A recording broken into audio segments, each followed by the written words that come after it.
Hello, viewers.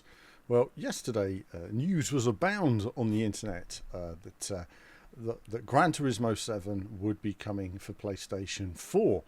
In an interview which has appeared on PlayStation blog from Herman Holst, Q&A, what's next for PlayStation Studios, he references that where it makes sense to develop a title for both PS4 and PS5, for Horizon Forbidden West, the next God of War, GT7 will continue looking at that. We'll continue looking at that. It's not 100% confirmation, but it certainly sounds like that's the direction that they're going in. Perhaps they're discussing a conversion. And this has raised a lot of, concern from people, I've noticed, especially in the Gran Turismo community, as to what this could mean for the future of Gran Turismo. Will it mean dialing back the potential of the PlayStation 4 version? And I thought first of all talk a little bit about conversions and talk about what this could mean. Now, some people on Twitter I've noticed have said, no, it's fine, it's not going to make any difference. But will it? It all depends on the online connectivity. But let's talk first about, conversions in general. When I look at arcade machines from back in the day, I would look at something like a super sprite scaler, like, say, Afterburner that you've been seeing, and Afterburner was amazing in the arcade, and then I bought it on my Amstrad CPC 464, and it was a reasonable conversion. The game was sort of there, it was sort of playable with my joystick, really good fun. Then you look at a game like Outrun, and you look at the Amstrad conversion of that. Wasn't too good, didn't fare too well, an unplayable mess, more like the Spectrum version, rubbish. So in terms of conversions are a mixed bag. Now, when you look at in modern day conversions, you're looking at a game such as something on the PlayStation, and then how that converts to, say, Nintendo Switch is a good example. Is the Nintendo Switch version holding back the PlayStation version? No, it's made for PlayStation. Some conversions to Switch can appear quite shoddy. The games just aren't made for that format, or the conversion team don't quite get the concept of making a conversion. Now, that's a rather interesting statement, I guess, in the sense that you've got to look at the fundamentals that make a game what it is. Do I need those textures? Do I need those trees? What can I reduce to keep the fundamentals of the gameplay nice and smooth, working exactly the same way as the big version? It means knocking down the graphics. So if you take a consideration for Gran Turismo 7, the initial thing we think of is graphics, and we say, well, it's like a PC game, dare I say. Lower the resolution, lower the resolution on the textures. In some cases, you're going to need different LODs or polygon models of perhaps circuits, cars, scenery. You need variable resolution changes. I mean, lots of things that are going to have to come in there to try and get the game running on a PS4. But the big issue is physics. And, when I look at commercial Formula One simulators, which I've seen over the years, you look at the back end in terms of the amount of physics data, and it is miles beyond what the consoles as were capable of. I mean, there's a whole layer of detail that the consoles can't do. You can do more on a PC, but the new PS5 and Xbox Series X bring that power and performance. They're bringing full PC power to your living room. And that means a whole nother level of detail. So on Gran Turismo, for example, the expectation is for dynamic, weather, track calculations, temperature, tire, life, compound. Imagine drying lines and it's starting to rain and keeping your tires cool. Imagine the depth in additional AI and that running across many different cars. Gran Turismo is a game of extraordinary detail. When they take it to the next generation, there's going to be so much more room, so much more memory for them to be able to use in all these different facets. And right now, a lot of games companies over the past year have been getting used to their PS5 dev kits. They've been, the art department and the sound, and everybody's fighting for their bit of memory that they can use. And then what happens is the games companies make a plan that goes on for the next 5 to 8 years in terms of what developments you're going to be seeing. Investment on games goes a long way into the future. So when we see a PlayStation 5 version of Gran Turismo, the concern is that if it's going to work with a PlayStation 4 and it's an old school conversion process, that'd be fine. You could get a PlayStation 5 game running on a PS4. You could probably get it running on a PS3 if you were prepared to dial the detail right down. But the big problem is online. This is what's different. Now, will Gran Turismo be cross-play between PS5 and PlayStation 4? And if it is cross-play between the two formats, how will that work? Will we have dynamic racing line on PS5 but not on PS4? Will we have next level physics and 20 plus car lobbies on PS5 but not PS4? Will the PS4 version be heavily compromised to lower the amount of cars in a race to keep graphical fidelity at 60 FPS? I'm thinking of the base PS4 here, not the Pro, just the base PS4. It's funny, you think about polyphony and you think they're not going to go for they're not going to go for 30 FPS. I mean, polyphony want to keep that 60 FPS in terms of quality. They're not going to want to go below what they achieve with sport. But how much further can they go on hardware that is as old as it is? Now, there are those who will say, well, look, I've bought a PS5 and I want a PS5 game for my PS5. And then there are those that will say, well, I can't afford a PS5. I'm stuck with a PS4 and I want to play that game. And this is a tricky period with new technology, but it's kind of backward looking. The thing about technology is that every few years an upgrade comes. We're almost a decade of PlayStation 4. It's that time to move on. You get the new hardware and the full focus should be on PS5 and moving on. It plays the PS4 games, it moves on. And what would I give you as an example?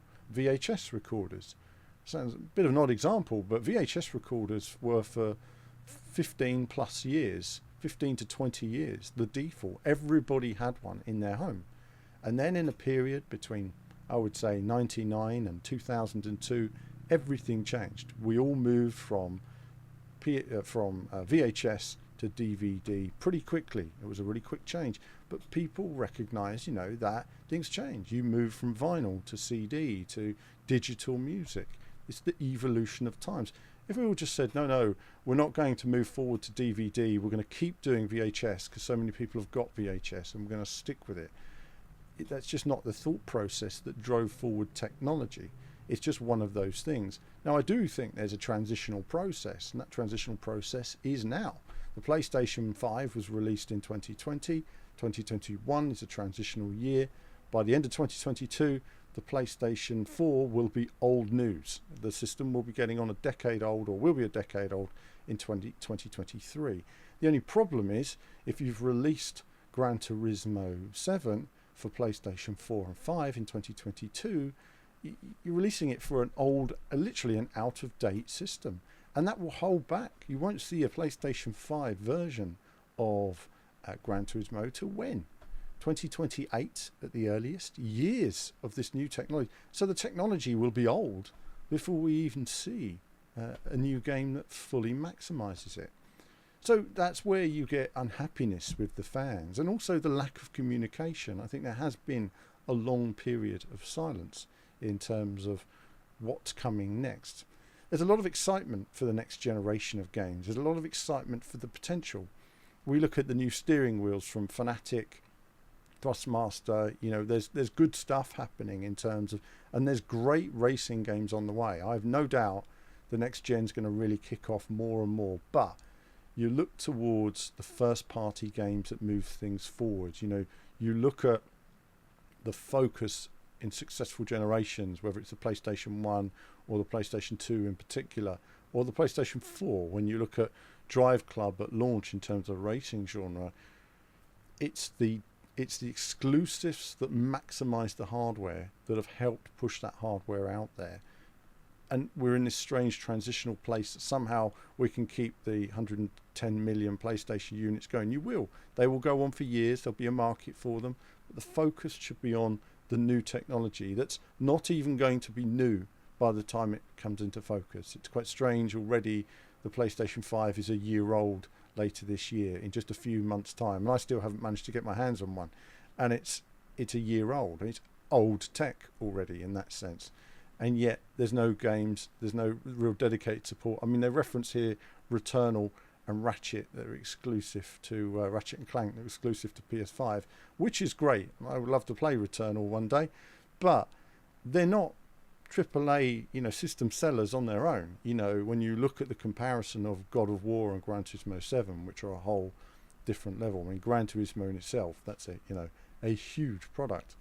The funny thing is with Polyphony is that 2013 represents 10 years since the last Gran Turismo game. So once Gran Turismo 7 releases, well, it could be 10 years till the next one. And if it's restricted to PS4, then you'll get a PS5 version in sometime around 2032, something like that, knowing Polyphony. So let's hope they can get moving and get something out there.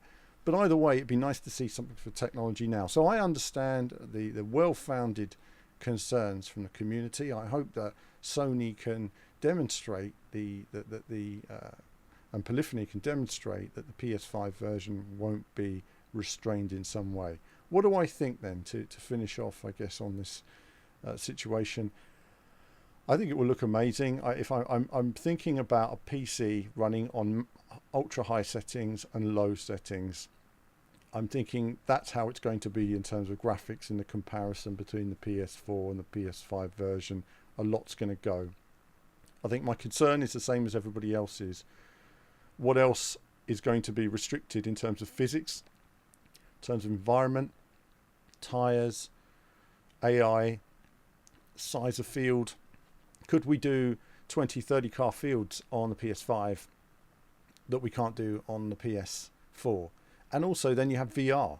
You're going to have a full VR mode potentially on PS5. Will they just not bother with VR on Gran Turismo if they're going to release it on PS4 because the PS4 can't do more than one car on track with a very low resolution? So there are lots of elements where the two games, they're not going to be the same. If they use the old school technique and they convert a game, they can literally make a game for PlayStation 5 that's uncompromising. That's what I'd really like to see. I'd like to see an uncompromising version on the PlayStation 5 of Gran Turismo. And if they can make that and then say, right, we've got this uncompromising version, now we can say, right, how do we convert this to PS4? And the PS4 enjoys the best that they can convert. And if that means you go from 20 car or 16 car races down to 10 or 8 to maintain that quality, so be it. It's Gran Turismo. Had 6 cars in a race anyway up until more recent times, comparatively speaking.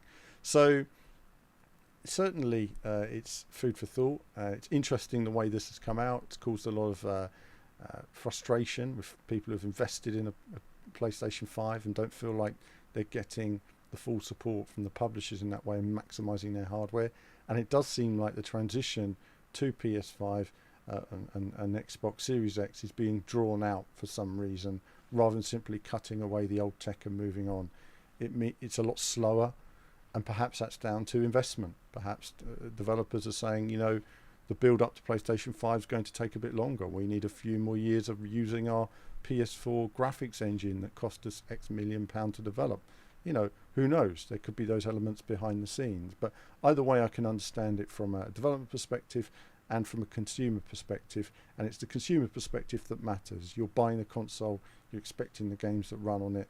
And I think it's going to be interesting to see how Sony deal with this. But that's it. A few words on Gran Turismo. What do you think in the comments of Gran Turismo 7 releasing on PlayStation 5 and PlayStation 4? What do you think about the concerns regarding the obvious restriction in deficit of performance and how that could affect whether the PS4 version will hold back the PS5 version?